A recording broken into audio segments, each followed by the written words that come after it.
පුර විශේෂ ඇඟලුම් කම්හල ආශ්‍රිතව ආරම්භ වෙච්ච පොකුර ඊට පස්සේ පෑලියගොඩ පොකුර දක්වා ව්‍යාප්ත වෙලා අද වෙනකොට ලංකාවේ පරිපාලන දිස්ත්‍රික්ක 25 තුලම රෝගීන් හම්බ වෙන තැනට වර්තමාන කොවිඩ් රැල්ල ගමන් කරලා තියෙන බව අපි හැමෝම දන්නවා.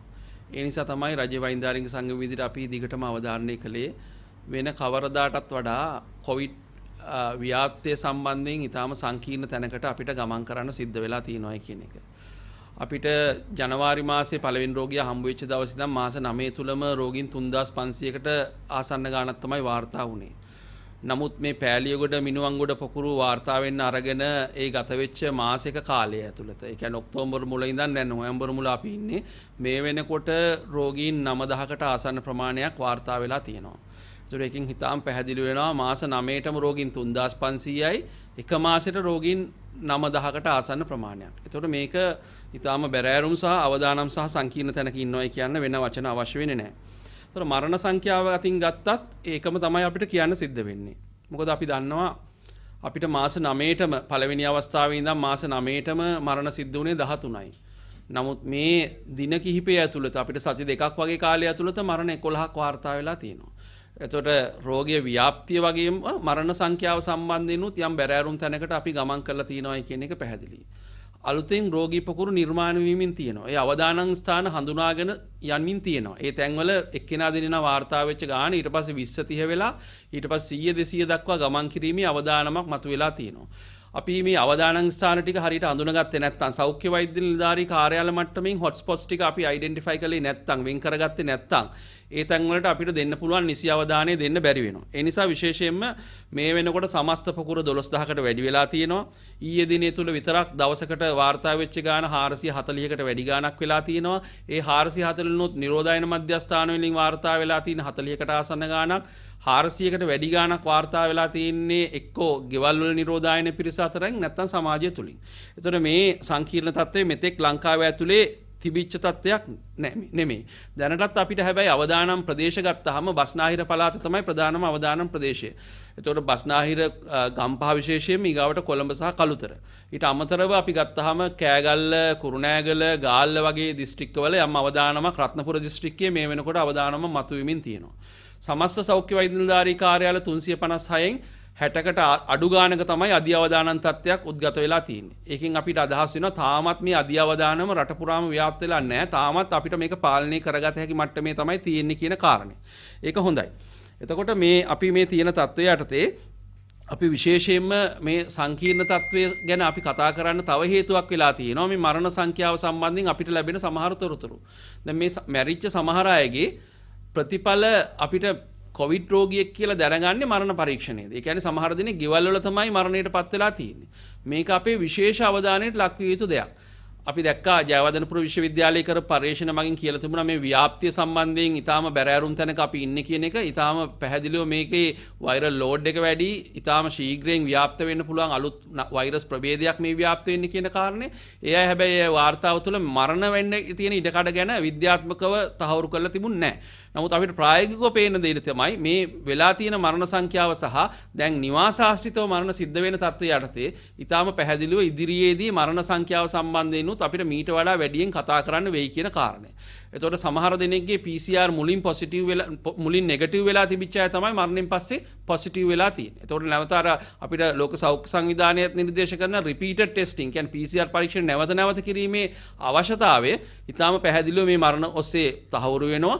අනිත් කාරණේ තමයි මේ වයසක අය තමයි ගොඩක් මේ ගෙවල් වල මැරලා තිබුණේ. ඒ මරණ 24ක් වගේ ප්‍රමාණයක් මේ දක්වා වෙලා තියෙනවා. ඒකෙන් අන්තිමට වෙච්ච මරණ 11 අතරින් කිහිපයක්ම මේ නිවාසාශ්‍රිතව වෙච්ච මරණ තියෙනවා. ඒතකොට ඒකෙන් පැහැදිලි වෙන දේ තමයි මේ අය සමාජයට ගිහිල්ලා නෙමේ රෝගේ එයාට බොහුනේ. වෛරසය ගෙදෙට්ට ඇවිල්ලා. වෛරසය ගෙදෙට්ට ආවේ අපි කවුරු හරි අපි මේ වාර්තා වෙච්ච මරණ කිහිපය අපි ගත්තාම විශ්ලේෂණය කරලා මේ රෝගීන් වයස්ගත අය ඒ අය නිවසෙන් එළියට ගිහිල්ලා සමාජයට ගිහිල්ලා නෙමෙයි රෝගය වැළඳුනේ. ඒතකොට වෛරසය ගෙදරට ඇවිල්ලා තමයි ඒ අයට රෝගය වැළඳුනේ. ඒතකොට ගෙදර කවුරු හරි සමාජයට ගිහිල්ලා එනකොට වෛරසය රැගෙනීම හරහා තමයි මේ තත්ත්වය ඇතිලා තියෙන්නේ. ඒ නිසා ජනතාව විදිහට අපිට ලොකු වගකීමක් තියෙනවා මේ මොහොතේදී අපි අවදානම් කණ්ඩායමට රැක බලා ගන්න. ඒ වගේම අපි අත්‍යවශ්‍ය දෙයකට ඇරෙන්න ගෙයින් එළියට බහින්න නැහැ කියන අදිෂ්ඨානය, ඒ වගේම ගෙදරට කොරෝනා අරන් ඉන්නේ නැහැ කියන අදිෂ්ඨානයත් එක්ක මූලික සෞඛ්‍ය ක්‍රමානුකූල පුරුදු අනුව හැසිරෙන එක. මම හිතන්නේ ඊයේ දවස්වල අතිගරු ජනාධිපතිතුමා විසින් ජාතියට කරපු ප්‍රකාශය හරහා ඊටාම පැහැදිලිව පේනවා මේ තත්ත්වය සම්බන්ධයෙන් එතුමාගේ දැක්ම. ඒක මං හිතන්නේ ලෝක සෞඛ්‍ය සංවිධානය විසින් සහ තාක්ෂණිකව දෙන්න උපදෙස් මත තමයි එතුමාගේ ප්‍රකාශය කළේ. එතුමාගේ ප්‍රකාශය තුළ ඉතාම වැදගත් කාරණා කිහිපයක් කිව්වා. මේ රෝගය හොඳට පාලනය කරගන්න අපි රටක් විදියට කොහොමද කරන්න ඕන? රට නව සාමාන්‍යකරණය යටතේ ඉස්සරහට ගෙනියන අතරතුරේදී ජනතාවගේ වගකීම් මොකක්ද? මොකද රටක් ඉස්සරහට මේ විදිහට වහලා යන්න බෑ අපිට කාලයක්. මොකද එතුමා කිව්වා එදිනදා ජීවිකාව කරගෙන යායගේ තියෙන අපහසුතාවය. එතුමා ඒක දැකලා තියෙනවා. ඒ නිසා රජයේ වෛද්‍යාරික සංඝ විදිහට අපි කිසිම අවස්ථාවකදී මේ විශේෂයෙන් මේ වටේදී මේ සමස්ත රටම සම්බන්ධයෙන් වහෙන්න ඕන කියන තැන අපි හිටියේ නැහැ. මොකද අපි කල්තියා දැක්ක මේ ජනාධිපතිතුමා ඊයේ දවසේ කරපු ප්‍රකාශය ඒ හරහා අපි කිව්වේ මේ කොවිඩ් ඉන් අයිසොලේෂන් එහෙම නැත්නම් කොවිඩ් වෙනම අරගෙන කොවිඩ් සෞඛ්‍ය ප්‍රශ්නේ විතරක් වෙනම අරගෙන කළමනාකරණය කරගන්න උත්සාහ කරපු හැම වෙලෙම අපි ෆේල් වෙනවා. ඒ නිසා අපි මේ අවස්ථාවේදී අවදානම ස්ථක්සේරු කරලා අවදානම සරිලන ප්‍රතිචාර තමයි දැක්විය යුත්තේ. එතෙන්දී විශේෂයෙන්ම ප්‍රදේශ සම්බන්ධයෙන් නිවැරදි තීරණ ගත යුතුයි කියලා අපි කිව්වා. ඊයේ ජනාධිපතිතුමාත් ඒක කිව්වා. හරියට ආශ්‍රිතයෝ ටික හඳුනා ගන්න, ඒ අය PCR කරන්න, ඒ අය නිරෝධායනට යොමු කරන්න, ඒ අයගෙන් පොසිටිව් වෙන අය රෝහල් ගත කරන්න, මේ ක්‍රියාවලිය හරියට සිද්ධ වෙනවා නම් නව සාමාන්‍යකරණය යටතේ රට ඉස්සරහට ගෙනියන්න පුළුවන් කියන කාරණය. ඒතකොට මේ තියෙන තාක්ෂණික උපදෙස් සහ මේ තියෙන දැක්මත් එක්ක වැඩ කරන්න සෞඛ්‍ය සහ ආරක්ෂකාංශ දක්ෂ වෙන්න ඕන. ජනතාව විදිහට මේ තියෙන දැක්මත් එක්ක ඉස්සරහට යන්න ඒ අයගේ කැපවීම ඉදිරිපත් කරන්න ඕන කියන තැන තමයි රජයේ වෛද්‍යාරික සංගම විදිහට ඉන්නේ. ඒතකොට PCR ධාරිතාව සම්බන්ධයෙන් අපි දැක්කා, අපි දිගටම කතා කළා මාර්තු මාසයේ අග ඉඳන් මේ ධාරිතාව උපරිමයකට ගෙනියීම ඉතාම අත්‍යවශ්‍ය වෙනවා. සමාජය තුළ මේ අවදානම තක්සේරු කිරීම සඳහා. එතකොට දැන් අපි ගම්පහ දිස්ත්‍රික්කයේ ගත්තත් අපි තාමත් රෝගීන් වාර්තා වෙමින් තියෙනවා. විශේෂයෙන් සමාජ නියේදි සඳහා ලංකාව තුලම ගම්පහ විතරක් නෙමෙයි අනිත් හැමතැනම වැඩි ඉඩක් මේ මොහොතේදී ලබා දිය යුතුයි. ඉදිරියේදී නැවත පොකුරු නිර්මාණය වෙන එක වළක්වන්න. විශේෂයෙන් අර අවදානම් තැන්වල අපි හිතමු බන්ධනාගාර ආශ්‍රිත ලොකු තදබදයක් තියෙන, ඒ වගේම ලොකු පිරිසක් එකතු වෙලා තියෙන තැන්. ඒතකොට බන්ධනාගාර හරහා පොකුරන් නිර්මාණය වීමේ අවදානමක් තියෙනවා. කර්මාන්ත ශාලා හරහා පොකුරන් නිර්මාණය වීමේ අවදානමක් තියෙනවා. ඒගොල්ලන්ට ආර්ථික මධ්‍යස්ථාන හරහා පොකුරු නිර්මාණය වීමේ අවදානමක් තියෙනවා. හැබැයි මේ සේරම වෙන්නේ අපි නියම සෞඛ්‍ය ක්‍රමානුකූල පුරුදු අනුගමනය නොකළොත්. එහින්ද අපිට කොවිඩ් හදාගන්න නැතුව නව සාමාන්‍යකරණය යටතේ ජීවත් වෙන්න පුළුවන්. හැබැයි ඒ අපි දීලා තියෙන මූලික පුරුදුත් එක්ක අනුගත වෙලා ගියොත්. ඒතකොට අපිට PCR ධාරිතාව අපේ රටට විතරක් නෙමෙයි ලෝකේ අනිත් රටවල් වලටත් හැම අවස්ථාවෙදී මේ වෙලාවේ අභියෝගයක් වෙලා තියෙනවා. ඇමරිකාවේ දැන් මිලියන ගාණක් දවසට PCR කළත් ඒත් මදි කරන ප්‍රමාණය. එංගලන්තේ ලක්ෂ ගාණක් කරනවා ඒත් මදි කරන ප්‍රමාණය. ඒතර අපේ රටටත් එහෙම තමයි. අපි 17 පිච් එක 2000 3000 කරගෙන 4000 කරගෙන දැන් දවසට 12000 මට්ටමට වැඩි කරගෙන තියෙනවා. ඒතර PCR වල ප්‍රශ්න තුනක් අපි දැක්කා. පළවෙනි එක ධාරිතාව. ඒක දැන් අපි යම් උපරිම තැනකට ගමන් කරමින් ඉන්නවා. තව වැඩි දියුණු කළ හැකි කියන මට්ටමේ අපි ඉන්නවා. මොකද පෞද්ගලික රසායනාගාර වලට පුළුවන් නම් මැෂින් දෙකක් තියාගෙන දවසකට 2000ක් කරන්න. අපිට ලැබ් 25ක් තියාගෙන රාජ්‍යයට අනුබද්ධ සහ රාජ්‍ය ඒවා අපිට දවසට 10000ක් කරන එක ප්‍රමාණවත් නැහැ නේ. ඒ නිසා අපි විශ්වාස කරනවා මැෂින්ස් වල අප්ඩේට් කරන්න, කන්වර්ෂන්ස් තාක්ෂණීය වැඩි දියුණු කරන්න ඕන නම් ඒවා කළා.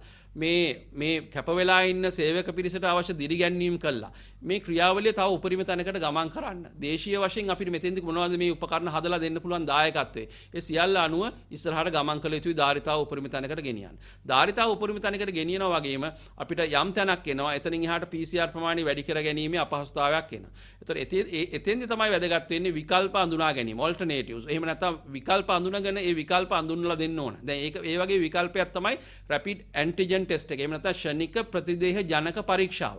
ඒතර මේ පරීක්ෂාව ඊටාම අඩු කාලයකදී දැන් PCR එකට අඩුම ගානේ පැය 6ක් විතර යනවා. නමුත් මේක විනාඩි 20කින් 30කින් කරගන්න පුළුවන්. PCR එකට රුපියල් 6000කට වැඩි අඩුම ගාන රුපියල් 6000ක විතර කොස්ට් එකක් යනවා. වියදමක් යනවා. මේක ඊට වඩා අඩු ගානකදී කරන්න පුළුවන් පරීක්ෂාවක්. PCR එක අපි ශේෂ්ත්‍රයේදී ගත්තාම අරන් යන්න ඕන ලැබ් එකකට. ඒකට වයිරල් ට්‍රාන්ස්පෝර්ට් මීඩියම් එකක් ඕන. ඊට පස්සේ එක්ස්ට්‍රැක්ෂන් කරන්න ඕන ලැබ් එක ඇතුළේදී. ඒකක්වත් ඔහොම සීමිත පියවර ගානක් තමයි තියෙන්නේ ඇන්ටිජන් ටෙස්ට් එකේ. ඒතකොට ඒක ශේෂ්ත්‍රයේදීම බලන්න පුළුවන් පරීක්ෂාවක්. ඒතකොට ඊටාම මේක අපිට වැලිඩේට් කරලා සාර්ථකයි කියලා අපි ඔප්පු වුණොත් එහෙම අපි විශ්වාස කරනවා මේ ක්‍රමවේදය විශේෂයෙන්ම කමියුනිටි ස්ක්‍රීනින් වලට ප්‍රජාව තුළ අවදානම තක්සේරු කිරීම සඳහා ප්‍රජාව තුළ රැන්ඩම් සාම්පල් සර්විස් කිරීම සඳහා හමු සමාජ නීති පරීක්ෂා කිරීම සඳහා මේ අලුත් ක්‍රමවේදය පාවිච්චි කළ හැකි. ඒක සම්බන්ධයෙන් ඊටාම පැහැදිලිව මේ ක්ෂණිකව මේ සම්බන්ධයෙන් ක්‍රියාත්මක විය යුතුයි කියලා අපි විශ්වාස කරනවා වැලිඩේෂන් ප්‍රොසෙස් එකත් එක්ක. ඒ නිසා අපි මේ தත්ත්වය වඩා වැදගත් වෙන තව හේතුවක් තමයි මේ මොහොතේදී ඉන්නවා හෝම් ක්වොරන්ටයින් වෙච්ච.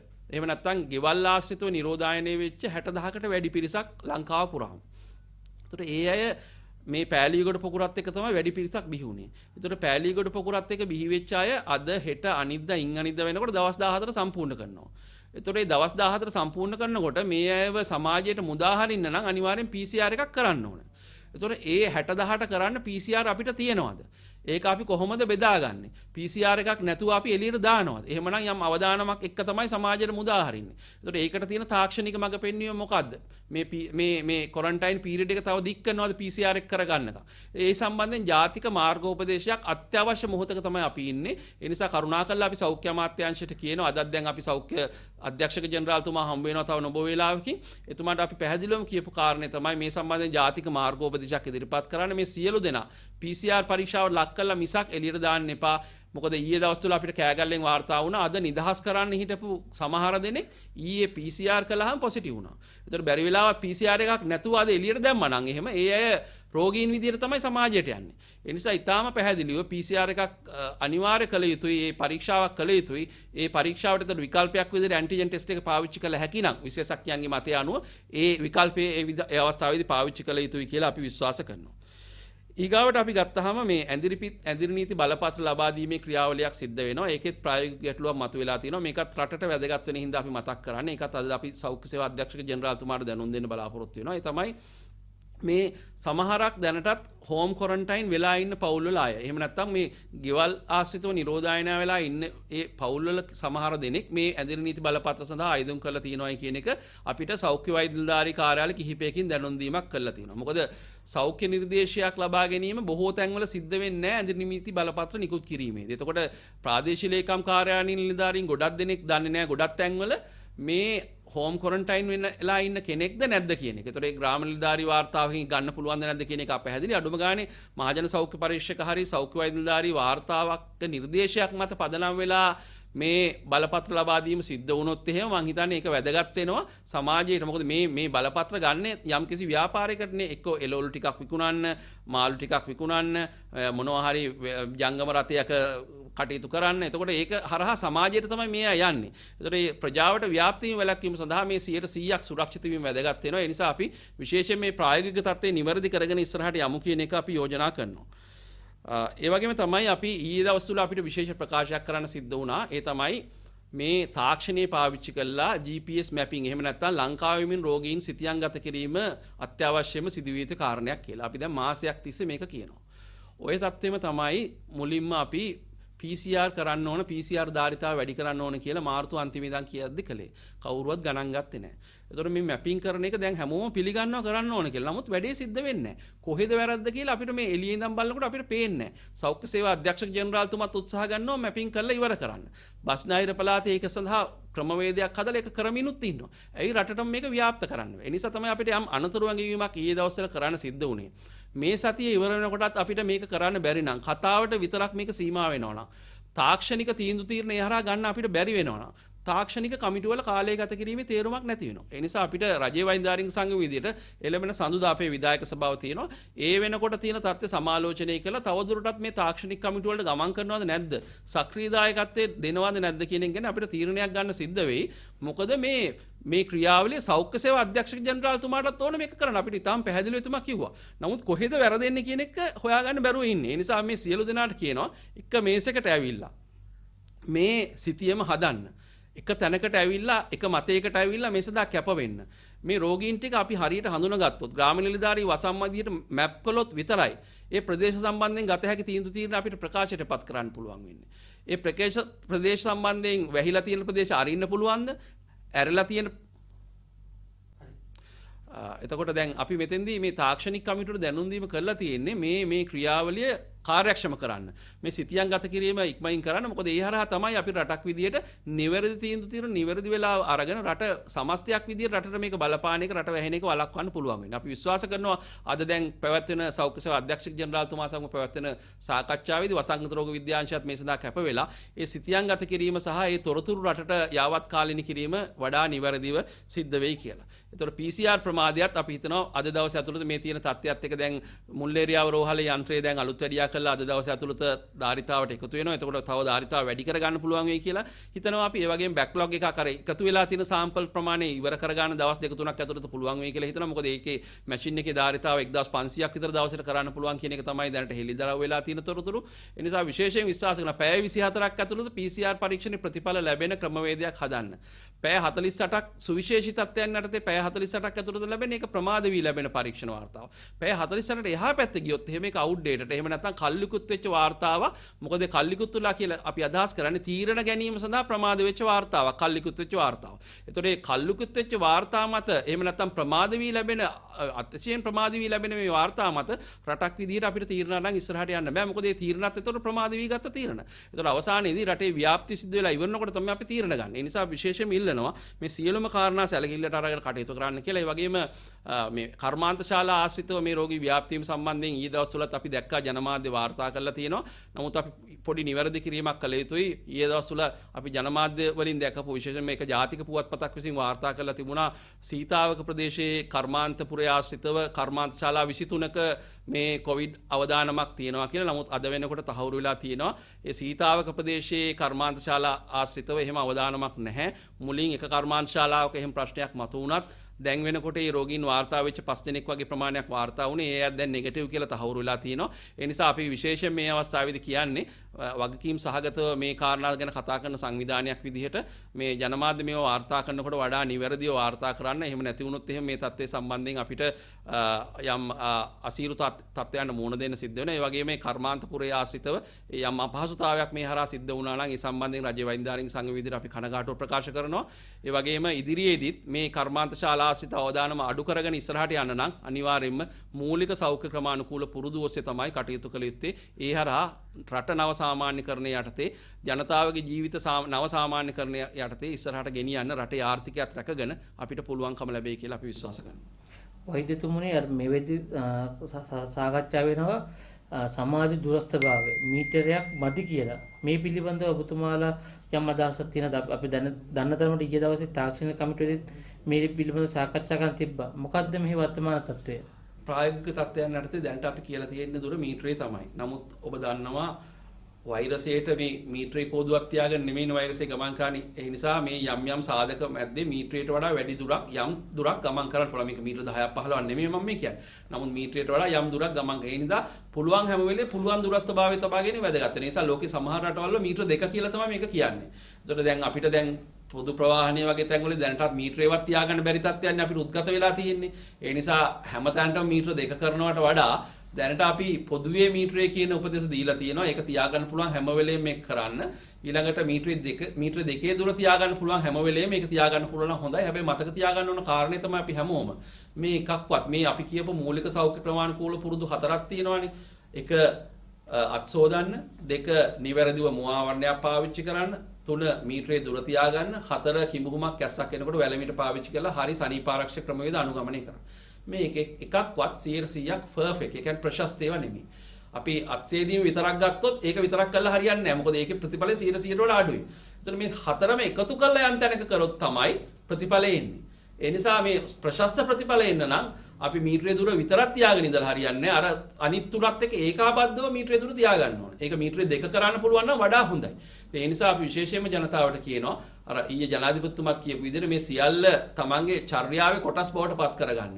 නීතියකුත් තියෙනවා. දැන් මම දැක්ක පොලිස් මාධ්‍ය ප්‍රකාශකතුමා කියනවා මාස 6ක සිර දඬුවම් රුපියල් 10,000 දඩේ මේ සියල්ලමත් තියෙනවා. ඒවා අපි පාවිච්චි කළ යුත්තේ අත්‍යවශ්‍ය අවස්ථාවල ජනතාව ඊටම වගකීම් විරහිතව හැසිරෙනවා මෙච්චර කියලා. අපිට නීතියට යන්න වෙනවා. නමුත් ඊට වඩා හරි ලස්සනයි රටක් විදිහට අපිට පුළුවන් නම් අපේ චර්යාවේ කොටසක් කරගෙන අවබෝධයෙන් යුක්තව මේ චර්යාවන්ට හුරු වෙන එක.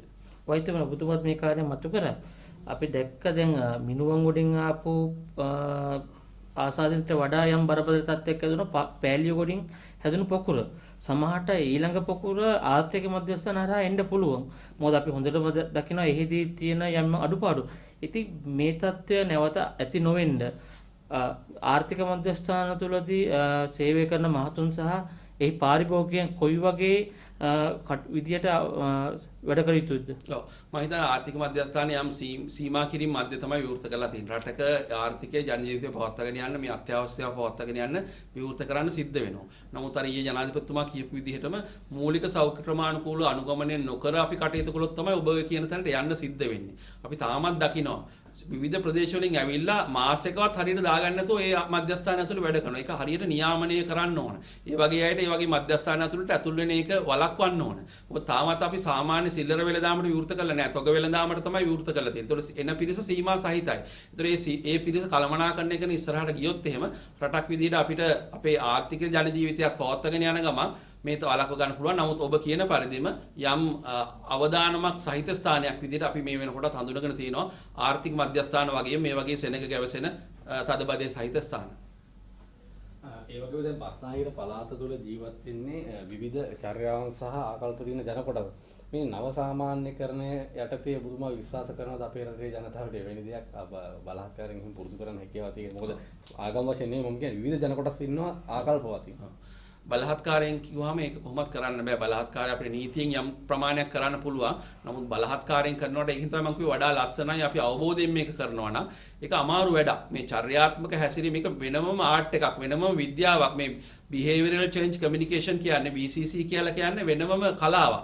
ඒතකොට ඒකට අනුව අපි හරියට අවධානම sannivedanaya කරනවා නම් ජනතාවගේ මීට වඩා වගකීම් සහගත හැසිරීමක් අපි බලාපොරොත්තු වෙනවා.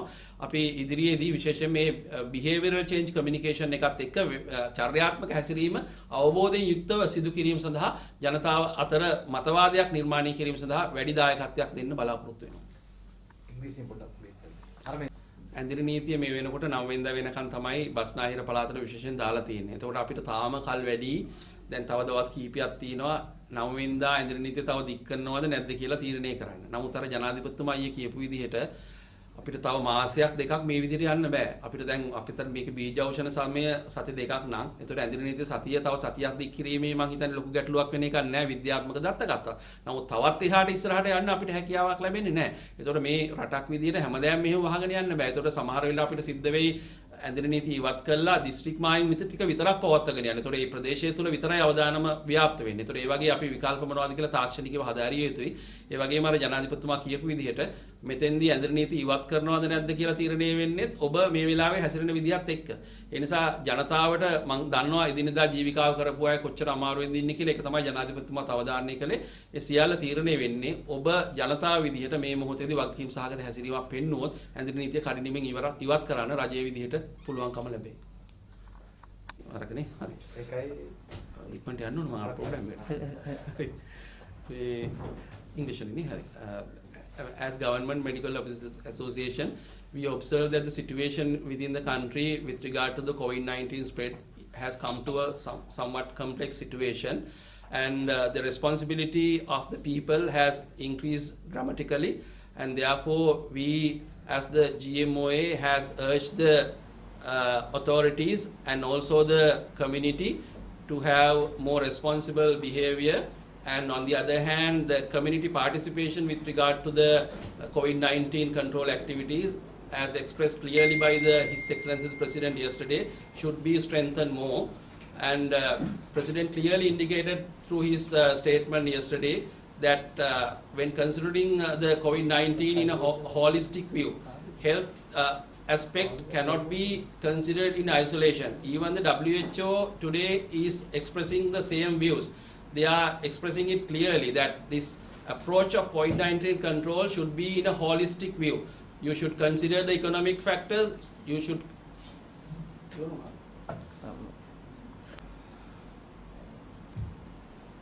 COVID-19 control activities should have a holistic approach. You should consider the economic factors as well as the social factors, as well as the health indicators and the health factors. Therefore, as President very clearly indicated yesterday, the responsibility lies within the community to have a more responsible behavior, have the health guidelines to be followed, and have the more responsible behavior towards the control of COVID-19 situation within the country, so that we can have the new normalcy concept in the future, and our economy and the social factors can be considered when taking decisions with regard to the COVID-19 control. හරි. අනේ අනේ. News Hub, peopleizing the news.